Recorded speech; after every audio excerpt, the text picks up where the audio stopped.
पुनर्स्थापित करने की यात्रा रही है। संघ ने अपने सभी अनुषंगिक संगठनों के माध्यम से समाज जीवन के विभिन्न क्षेत्रों में सकारात्मक बदलाव और राष्ट्र निर्माण के कार्यों को सशक्त रूप से आगे बढ़ाया है। संघ की प्रेरणा से ही आज हम राज्य की शिक्षा व्यवस्था में महत्वपूर्ण सुधार और नवाचार लाने की दिशा में ठोस कदम उठाने जा रहे हैं, जो न केवल विद्यार्थियों को गुणवत्तापूर्ण और आधुनिक शिक्षा प्रदान करने में सहायक सिद्ध होंगे, बल्कि उनके जीवन के उच्च आदर्शों को और नैतिक मूल्यों को विकसित करने में भी बहुत महत्वपूर्ण भूमिका निभाएंगे। आज मुझे बताया गया कि एक्सिस बैंक समूह के द्वारा जहां एक और राज्य के 24 विद्यालयों के डिजिटलाइजेशन के लिए एमओयू किया गया है, वहीं चूंकि हम लोग विधानसभा का जब भी ग्रीष्मकालीन सत्र होता है तो उससे लगा हुआ गैरसैंण से आगे भराड़ीसैंण है और भराड़ीसैंण के पास उसी के 4-5 किलोमीटर के रेडियस में एक ग्राम सभा है सारकोट। तो मैं जब वहां गया तो मैंने देखा कि उस गांव की महिलाएं बहुत अच्छा काम कर रही है, बच्चे बहुत अच्छा काम कर रहे हैं मधु पालन के क्षेत्र में, सब्जी उगाने के क्षेत्र में और दुग्ध उत्पादन के क्षेत्र में भी, और पूरी तरह से मद्य निषेध उन्होंने वहां पर किया गया है। महिला मंगल दल, युवक मंगल दल बहुत प्रयास वहां पर करते हैं और गांव के अंदर बड़ी यूनिटी है। तो ये मैंने सोचा कि ये गांव क्यों ना आदर्श गांव होना चाहिए। तो मैंने शुरुआत करी कि मुख्यमंत्री के रूप में एक गांव सबसे पहले मैं इसको लेता हूं कि इसको मैं अपने में अडॉप्ट करता हूं, और आज से लगभग 1 साल पहले ये प्रक्रिया हमने शुरू करी। आज मुझे बताते हुए खुशी है कि वो गांव बहुत अच्छा एक विकसित गांव की तरफ आगे बढ़ रहा है।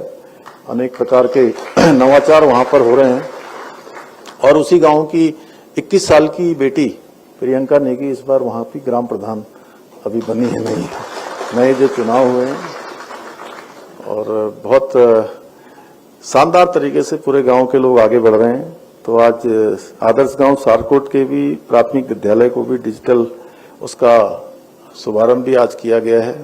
इसके अलावा प्लेनेट स्कूल रिसर्च सेंटर के जनरेशन ऑफ जीनियस प्रोजेक्ट के अंतर्गत उत्तराखंड के 9वीं 10वीं कक्षा के विद्यार्थियों ने जो शोध पत्र प्रकाशित किए हैं, उन्हें महर्षि योगी संस्थान के सहयोग से 50 देशों के विद्यार्थियों के साथ मिलकर शोध कार्य करने का भी अवसर प्राप्त होगा। भाइयों बहनों, ये हमारे लिए बहुत हर्ष का विषय है कि आज राज्य में IIFCL, Mankind, Havana foundation, Toyota, Nestle, TSDC, IRCTC, HDFC, Britannia जैसी अनेक संस्थाएं, बहुत सारी जो सामाजिक गतिविधियां हैं उन सभी को संचालित कर रही हैं। हम गुणवत्तापूर्ण शिक्षा, स्वास्थ्य, स्वच्छता, पर्यावरण संरक्षण और साझेदारी से विकास के जैसे SDG के विभिन्न लक्ष्यों की पूर्ति के लिए भी CSR के माध्यम से और भी कार्यों को आगे बढ़ा रहे हैं। बहुत सारे काम हम कर रहे हैं। इस अवसर पर मैं उन सभी संस्थाओं और उन कंपनियों का आभार व्यक्त करता हूं जो उत्तराखंड के विकास में CSR के माध्यम से अपना महत्वपूर्ण योगदान दे रहे हैं। भाइयों बहनों, आज हमारे बीच में उद्योग जगत से आए हुए बहुत सारे महानुभाव भी आज उपस्थित हैं। मैं आप सभी से ये कहना चाहता हूं कि हमारी सरकार शिक्षा के साथ साथ औद्योगिक क्षेत्र में भी उत्तराखंड को आगे ले जाने का प्रयास कर रही है। पिछले दिनों हमने यहाँ महामहिम राज्यपाल जी के यहाँ भी सभी उद्योग जगत के प्रतिनिधियों को आमंत्रित किया था, और उसके पीछे मेरी सोच थी कि सरकार की भी एक सीमा है और हमारे उद्योग जगत के लोग, विभिन्न संस्थान बहुत सारे स्थानों पर CSR का काम उनको करना ही होता है। तो क्यों ना एक एक विद्यालय जो है वो गोद ले लें। तो हमने कुछ ऐसे विद्यालयों का वहां पर उनको खोजा भी है, कुछ विद्यालय जो बहुत सीमांत क्षेत्रों में है जहां पर काम की आवश्यकता है।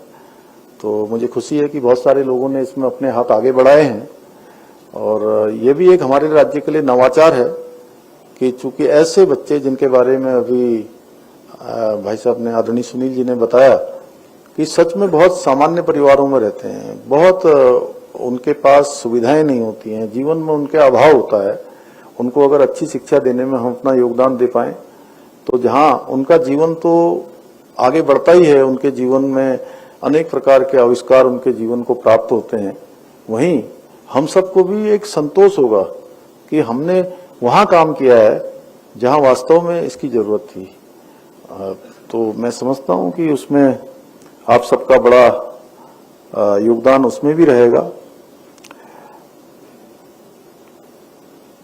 ऐसे अनेक प्रयास जो उत्तराखंड को आगे ले जा रहे हैं, इन्हीं प्रयासों में से हमने निवेश का बढ़ावा देने के लिए भी हमने 2023 में यहीं देहरादून में इन्वेस्टर ग्लोबल समिट का आयोजन भी यहां पर किया था और उसमें हमारे विभिन्न देशों से 50 से भी अधिक देशोों के प्रतिनिधियों ने भाग लिया था। विभिन्न संस्थानों के लोगों ने भाग लिया और निवेश को बढ़ावा देने के लिए उन्होंने हमारे साथ 3,56,000 करोड़ के निवेशों के प्रस्ताव पर जो है करार किए थे। अपना समझौते ज्ञापन उन्होंने समझौता किया था और हमको इतनी उम्मीद भी नहीं थी कि यहाँ पर, चूंकि हमारा राज्य छोटा है और उद्योग के लिए हमारे 2-3 ही जिले हैं जहाँ पर उद्योग स्थापित हो सकते हैं, लेकिन जो हमारी अपेक्षा थी कि 2 लाख तक के भी एमओयू हो जाएंगे तो बहुत हैं, लेकिन 3,56,000 करोड़ के एमओयू केवल एक दिन में नहीं हुए।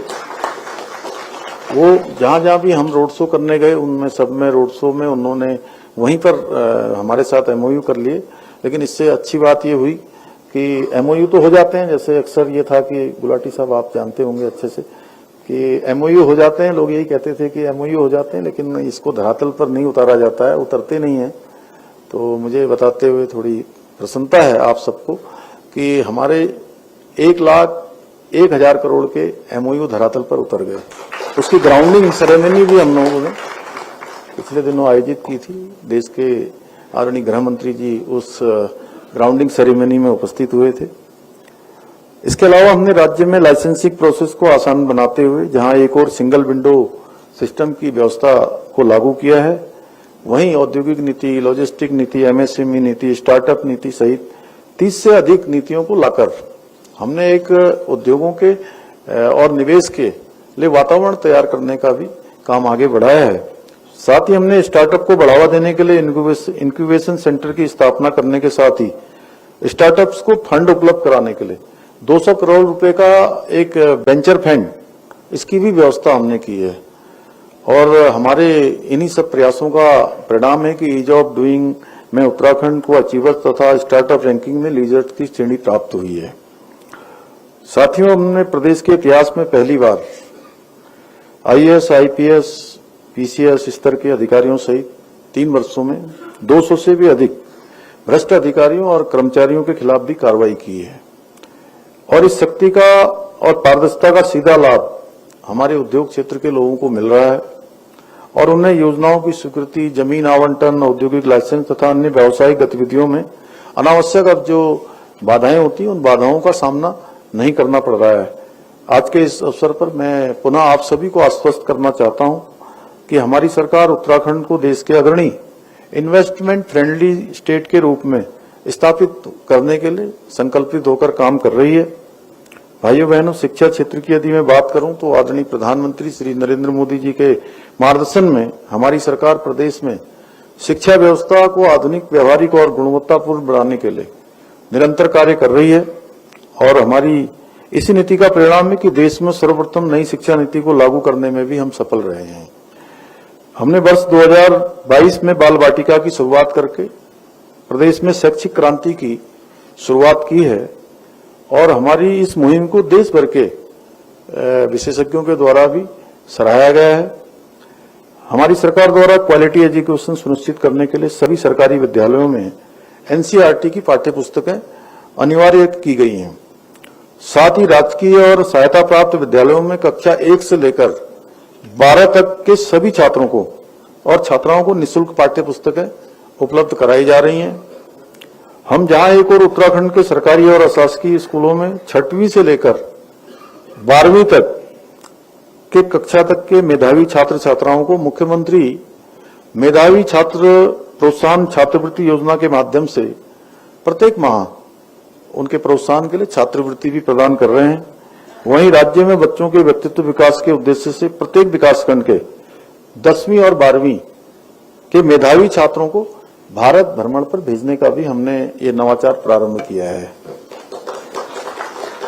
मुझे ये बताते हुए हर्ष हो रहा है कि पिछले दिनों राज्य में पहली बार 12वीं के व्यावसायिक छात्रों के लिए रोजगार मेलों का भी आयोजन किया गया, जिसके माध्यम से 146 विद्यार्थियों का अच्छी कंपनियों में सिलेक्शन हुआ है। इसके अतिरिक्त उत्तराखंड देश का पहला ऐसा राज्य बन गया है जहां बुनियादी शिक्षा के लिए राज्य पाठ्यचर्चा रूपरेखा तैयार की गई है। यही नहीं, विद्यालयों में विद्यार्थियों की रचनात्मकता को बढ़ावा देने के लिए बस्ता रहित दिवस को भी पाठ्यचर्चा में शामिल किया गया है। इसके अलावा हमारी विरासत पुस्तक के माध्यम से कक्षा 6 से लेकर 8 तक के छात्रों को भारत की संस्कृति, लोक परंपरा, देश और प्रदेश की महान विभूतियों से परिचित कराने का कार्य भी किया जा रहा है। हमने इस पुस्तक में उत्तराखंड राज्य आंदोलन के जननायकों की शौर्य गाथाओं को भी सम्मिलित किया है, जिससे आने वाली पीढ़ियां उनके बलिदान को समझ सकें और उनको राज्य के प्रति उत्तरदायित्व की जो भावना है वो विकसित हो सके। हमारी सरकार ने बच्चों के कौशल, उद्यमिता, भारतीय ज्ञान परंपरा को विकसित करने के लिए कौशलम कार्यक्रम भी प्रारंभ किया है। यही नहीं, सरकार द्वारा संघ लोक सेवा आयोग, एनडीए, सीडीएस आदि की लिखित परीक्षा पास करने वाले अभ्यर्थियों को साक्षात्कार की तैयारी के लिए 50,000 रुपए की वित्तीय सहायता भी प्रदान की जा रही है। साथ ही हमने राज्य में नकल माफियाओं पर अंकुश लगाने के लिए देश का सख्त नकल कानून भी लागू किया है, जिसके परिणाम स्वरूप पिछले 4 वर्षों में 25,000 से अधिक युवाओं को सरकारी नौकरी प्रदान करने में हमें सफलता प्राप्त हुई है। और इस कानून के लागू होने के बाद वर्ष 2022 के बाद से लेकर अब तक 100 से अधिक नकल माफियाओं को जेल की सलाखों के पीछे पहुंचाने का काम किया है। परंतु मैं आज, चूंकि ये विषय नहीं है, लेकिन फिर भी ये कहना चाहता हूं कि परंतु कुछ लोगों को ये रास नहीं आ रहा है कि आज हमारे युवा सरकारी नौकरियों में उनको अच्छे अवसर मिल रहे हैं। गरीब माता पिता के बेटे और बेटियों को पारदर्शिता और उनकी योग्यता, प्रतिभा, क्षमता के आधार पर उनको चयन का अवसर मिल रहा है। इसलिए युवाओं के भविष्य को अंधकार में डालने के लिए फिर से संगठित रूप से पेपर लीक कराने के षड्यंत्र भी यहां रचे जा रहे हैं। आप सबको पता होगा, 2 दिन पहले अगर कोई पेपर लीक होता है तो पेपर शुरू होने से पहले बाहर आ जाता है, लेकिन कोई एक ही व्यक्ति है और वो 4-4 जगह अलग अलग स्थानों पर उसने फार्म भरे हुए हैं पूरे योजनाबद्ध तरीके से। और उसके बाद पेपर अंदर से फोटो खींचते हैं और फोटो खींचने के बाद उसके कुछ पन्नों को बाहर डालकर 4:30 बजे तक, जब तक प्रक्रिया चलती है, वो किसी को बताते नहीं है और 4-4:30 बजे उस पर हंगामा खड़ा करते हैं। लेकिन पूरे राज्य के अंदर कहीं से और कोई दूसरी जगह 80,000 अभ्यर्थियों ने इसमें भाग लिया, कहीं पर इस प्रकार की बात नहीं आई। हम फिर भी उसकी जांच कर रहे हैं कहीं पर भी, क्योंकि हमारा ध्येय है कि हमारे युवाओं को, नौजवानों को, छात्रों को, विद्यार्थियों को हर कीमत पर न्याय मिलना चाहिए। उनकी प्रतिभा और योग्यता, प्रतिभा, क्षमता के आधार पर उनको चयन का अवसर मिलना चाहिए। उसी का परिणाम है कि राज्य बनने के बाद 21 सालों में कुल 16,000 नियुक्तियां हुई और पिछले 4 सालों में 25,000 का आंकड़ा सरकारी नौकरियों का हमारा पूरा हो गया है। पहले भी राज्य में अभी ये प्रयास किया गया, इसके नाम पर अराजकता जो फैलाने की कोशिश भी की है, लेकिन मैं आज स्पष्ट करना चाहता हूं कि हमारी सरकार नकल माफिया को जड़ से समाप्त किए बिना चैन से नहीं बैठेगी। ये हमारा अभियान है, ये अभियान हमारा निरंतर जारी रहेगा।